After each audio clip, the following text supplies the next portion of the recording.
Well, thanks very much. I'm delighted to address today's conference. And as you said, it's organised by the Just Transition Partnership, and that's the co-chaired by the STUC alongside yourselves at Friends of the Earth Scotland. And I'd like to begin, if I may, by paying tribute to the work of that partnership and many other comrades across the trade union movement and the environmental movement in Scotland, because I do think that in recent years we've seen a real growth of joint work, and that's boosted climate activism within the trade union movement, and it's also boosted a trade union approach within the environmental movement, and I think that's very welcome. We've seen workers in BIFAB, for example, occupy renewables yards in defence of green jobs. We've seen youth climate strikers stand with trade unionists on picket lines, while trade unionists were marching alongside climate justice activists during COP26. And we've seen the workers at places like Rolls-Royce and in Shannon develop their own worker-led plans to decarbonise their workplace. And we've seen joint trade union, community and environmental campaigns across Scotland's key cities on public transport and retrofitting of homes. And, you know, a lot of these have been taken forward by our trades councils. And these are campaigns that really connect the climate crisis to ordinary people's everyday material concerns within their communities.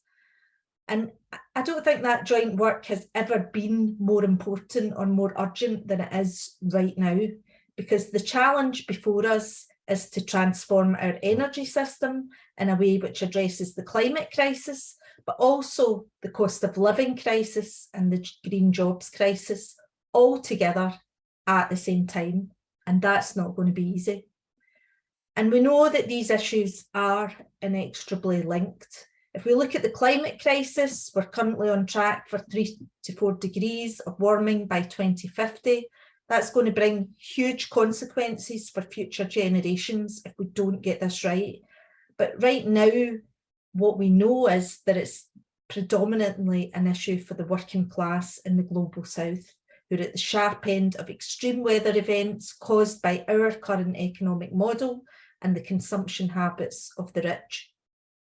And here in Scotland, if we look at the cost of living crisis, ordinary people are experiencing the biggest fall in living standards since records began. Families are struggling to feed their kids and to heat their homes. And Scotland's an energy-rich nation, but we've got some of the most substandard housing in Europe, and a third of our people are currently living in fuel poverty, and that is rising rapidly. And that is just an absolute disgrace. And it's a situation that sadly is only going to get worse this coming April, when bills are due to be hiked up again. So let me spell it out. Ordinary people should not be paying a penny more for their energy.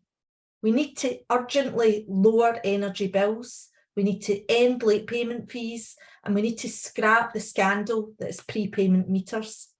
And at the very same time as the working class here in Scotland endure rising energy prices and the working class overseas bear the brunt of global warming, we're facing an absolute dearth of green jobs, despite the growth in renewable companies that are extracting the wealth from our natural resources. Back in 2010, we had Alex Salmond talking about Scotland becoming the Saudi Arabia of renewables. And he predicted that 130,000 low carbon and renewable jobs would be in place by 2020. And currently the reality is that we're at less than a sixth of that. And what's worse is these figures have fallen since 2014, despite the trebling of installed renewable capacity. Now, let me be clear, the trade union movement do want more green jobs, but we also need to deal with the reality that these green jobs are not being created right now, because our renewable energy industry is dominated by multinational companies that are more than happy to offshore jobs to overseas. So we need to deal with the reality that beneath the climate, the cost of living and the green jobs crisis that we're seeing lies the relentless profiteering of the global energy companies. And that's profiteering by companies like Shell, who just last week announced profits of $40 billion. Companies like BP, who just days after announced profits of £23 billion. A company whose own chief executive officer said that they had more cash than they knew what to do with. And we've got companies like Scottish Power and Scottish and Southern Energy, who make profit margins of more than 40% simply from the fact that they own Scotland's energy grid, while they hike up energy bills for ordinary people. It is absolutely obscene. And what do these companies have in common besides their obscene profits? Well, funnily enough, they've all won a lease to develop offshore wind on Scotland's seabed. And that typifies the problem. In the same way that we saw privatisation of British gas in the 1980s and our electricity in the 1990s, what we're now seeing is the outsourcing of Scotland's renewables resources. And we all know where this story ends. It ends in a race to the bottom for our workers, for our communities, and ultimately for our whole planet. And is it really any surprise that rather than build a thriving local supply chain, these companies offshore renewables manufacturing work to China, Indonesia, and Dubai before shipping the content halfway around the world on diesel burning barges? Well, of course not, because that's their job, to maximise profits for their shareholders. That's what they're there to do. So I want to say this to the Scottish Government.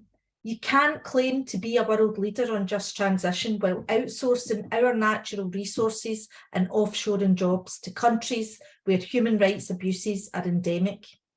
And to the UK Government, you can't claim to be a world leader on climate if you subsidise the multinationals without any consideration of the carbon emissions caused by shipping content from halfway around the world.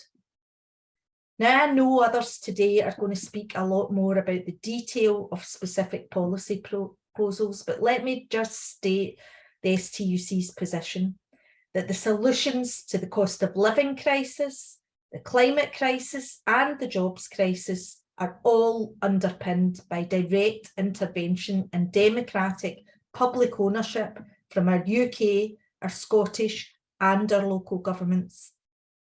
Only through grabbing hold of the reins of our energy systems are we going to be able to resolve these crises, to protect people's bills through affordable energy, to kickstart a major street-by-street green retrofit programme, to end profiteering from the energy monopolies, and to ensure real investment in infrastructure that brings fair works and benefits to ordinary people in our communities right across Scotland and beyond.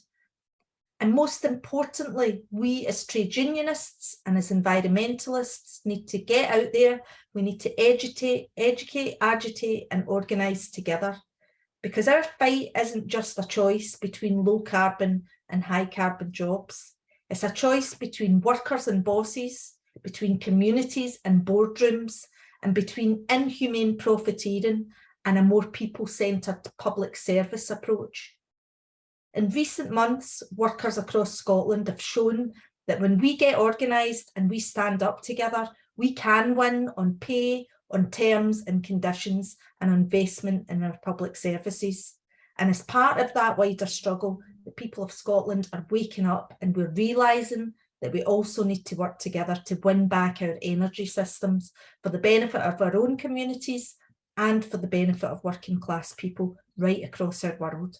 Thank you.